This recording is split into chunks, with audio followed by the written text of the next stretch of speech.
시청자 여러분 안녕하십니까? BOA 뉴스투데이 시작합니다. 미국과 한국이 바이든 행정부 출범 이후 첫 정상회담을 앞둔 가운데 두 정상이 어떤 사안을 논의할지 관심입니다. 북한 문제를 비롯해 신종 코로나 바이러스 대응 협력과 중국 문제 대응, 미한일 삼각공조 등 많은 현안들이 논의될 것이라는 관측이 나오는 가운데 백악관은 철통 같은 동맹을 강조하는 자리가 될 것이라고 밝혔습니다. 첫 소식 함지하 기자가 전해드립니다. 조 바이든 미국 대통령과 문재인 한국 대통령의 오는 21일 정상회담은 북핵 문제를 포함한 여러 의제들이 예고된 상태입니다. 젠사키 백악관 대변인은 14일 정례 브리핑에서 미한 동맹을 강조했습니다. 이번 정상회담은 양국의 철통 같은 동맹을 강조하는 자리가 될 것이란 겁니다. And on Friday, he will welcome His Excellency Moon Jae-in, President of the Republic of Korea, to the White House. President Moon's visit will highlight the ironclad alliance between the United States and the Republic of Korea and the broad and deep ties between our governments, people, and economies. 북한의 핵 문제는 정상회담의 핵심 의제 중 하나라는 데 이견이 없습니다.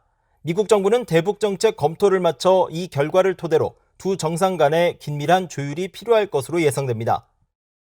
북한의 인권 유린 문제와 관련해 접근 방식의 차이를 보이고 있는 양국의 입장이 어떻게 조율될지도 주목됩니다. 또 두 정상은 경제와 통상 분야에서 실질적인 협력과 관련해 반도체 수급 부족 문제 등을 논의할 가능성이 있습니다.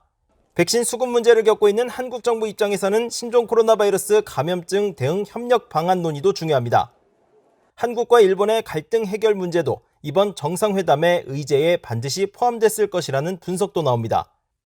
바이든 행정부가 출범 후 줄곧 북한 문제는 물론 중국 대응을 위한 미한일 삼각공조의 중요성을 강조해온 만큼 이 부분에 대한 논의가 이뤄질 수밖에 없다는 겁니다. I think Japan and South Korea are already under pressure from the Biden administration to stabilize the relationship. I think it's very clear from the respective 2+2 statements that the U.S. is prioritizing the desire for increased Japan-South Korea cooperation. 중국 견제를 위한 미국과 일본, 호주, 인도 4개국 협의체, 쿼드의 한국 참여 문제가 이번 정상회담에서 논의될지도 주목됩니다. 한국 정부는 쿼드 참여가 이번 정상회담의 의제가 아니라고 선을 그었지만 전문가들은 어떤 형태로든 이 문제가 다뤄질 가능성이 있다고 전망했습니다. BOA 뉴스 함지하입니다.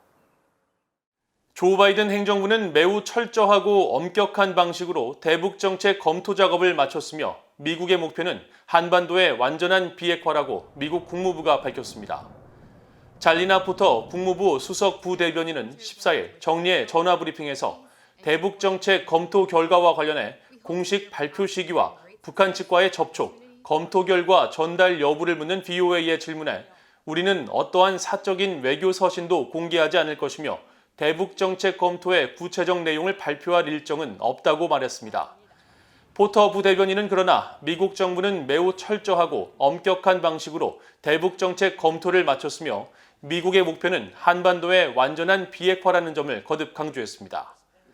앞서 미국 워싱턴 포스트지는 지난 5일 복수의 미국 행정부 당국자들을 인용해 새 대북 정책 검토를 마무리한 미국이 검토 결과를 북한에 설명하겠다는 의사를 전달했으며 북한은 이 같은 미국의 접촉 시도에 대해 응답하지 않은 상태라고 보도했습니다.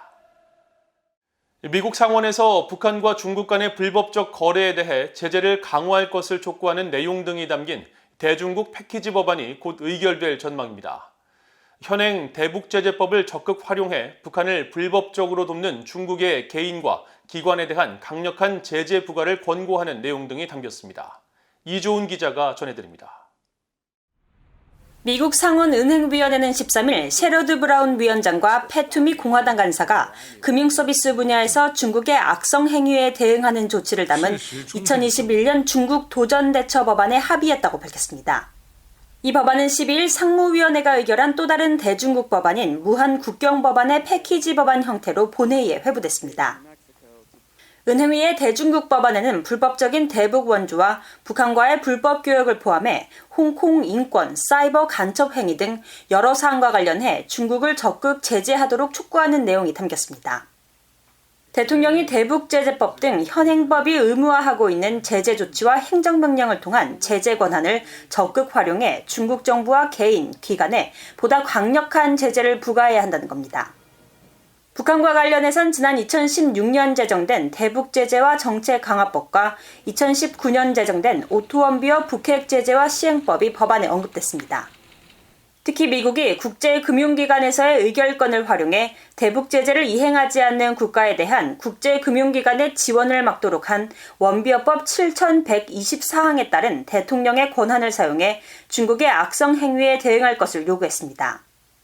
7124항은 유엔 안보리 대북 결의에 따른 제재를 고의적으로 충분히 집행하지 않았다는 대통령의 판단이 있을 경우 재무장관은 각 국제금융기관의 미국 측 대표에게 해당 해외 정부에 대한 원조를 기본 인도 지원을 제외하고 반대하도록 할 것을 요구하고 있습니다. 원비어법은 북한의 국제금융망 접근을 원천 봉쇄하기 위해 불법 대북 거래를 돕는 중국 대형은행과 같은 해외 금융기관에 세컨더리 보이콧, 즉 제3자 금융 제재를 확대 적용하도록 한 미국의 세 번째 대북제재법입니다. 미국 의회가 제정한 첫 대북제재법인 대북제재와 정책강화법은 특히 불법 석탄 거래 등 북한과의 불법 광물 교역을 겨냥한 제재를 의무화하고 있습니다. 척슈머 상원 원내대표는 13일 이런 제재들의 적극 부과를 포함한 대중 패키지 법안을 다음 주 본회의에서 심의할 것이라고 밝혔습니다. It's my intention for the Senate to take up the Endless Frontier Act next week in a package with legislation to strengthen our alliances and partnerships, invest in the American semiconductor industry, ensure that China pays a price for its predatory actions, and boost advanced manufacturing innovation and critical supply chains. For decades, American prosperity has been anchored by our unmatched capacity for innovation and invention in science and in technology. 중국을 견제하고 북한에 대한 제재 내용이 담긴 이번 패키지 법안에 대해 척슈머 원내대표는 이르면 이달 말 의결하려 한다고 밝혔습니다. BA 뉴스 이존입니다. 폴 라카손의 미국 사이버 사령관은 적성국들의 사이버 공격 기술이 날이 갈수록 진화하고 있으며 현재 이 시간에도 계속되고 있다고 말했습니다. 라카손의 사령관은 14일 미국 하원 군사위원회 산하 떠오르는 기술 정보체계 소위 청문회 증인으로 출석해 이같이 말하고 재래식이나 핵전쟁과는 달리 사이버전에는 억제력 개념이 존재하지 않는다면서 미국의 전략은 적성국에 최대한의 비용을 부과하는 데 방점을 두고 있다고 말했습니다. 또 중국이나 러시아, 이란을 막론하고 적대 세력들에게 책임을 묻는 것이 중요하며 향후 사이버 플래그 같은 훈련 등 동맹과의 사이버 협력 훈련을 강화할 것이라고 말했습니다. 유엔이 북한 당국에 강제 실종 관련 통지서를 계속 보내고 방북 조사 요청도 하고 있지만 협력이 제대로 이루어지지 않고 있다고 백태웅 유엔 강제 실종 실무그룹 의장이 말했습니다. 백 의장은 14일 VOA와의 인터뷰에서 오랜 세월 누적된 강제 실종 등 인권 문제들이 있으며 유엔 강제 실종 실무그룹이 통지서로 10여 차례 북한의 방북 조사를 요청했기 때문에 북한 당국도 이런 문제를 충분히 인식하고 있지만 최근 몇 년 동안 협력이 부진한 상황이라면서 북한 당국은 강제 실종과 관련한 개별 사안의 심각성보다 정치적 의미에 너무 집중하는 것 같다고 지적했습니다. 또 인권 침해가 해결되지 않으면 지속 가능한 국가 발전도 불가능한 만큼 북한 당국은 강제 실종 피해자들의 고통스러운 현실을 없애기 위해 유엔과 협력할 것을 기대한다고 말했습니다. 미국 하와이대 로스쿨 교수로 지난해 유엔 강제 실종 실무그룹 정례회의에서 임기 1년의 의장으로 선임된 백태웅 의장은 전 세계 강제 실종 건수가 4만 6천 건에 달한다며 각 정부들과 협력해 해결 노력을 지속할 것이라고 강조했습니다. 이상으로 VOA 뉴스투데이를 모두 마칩니다. 시청해주신 여러분 고맙습니다.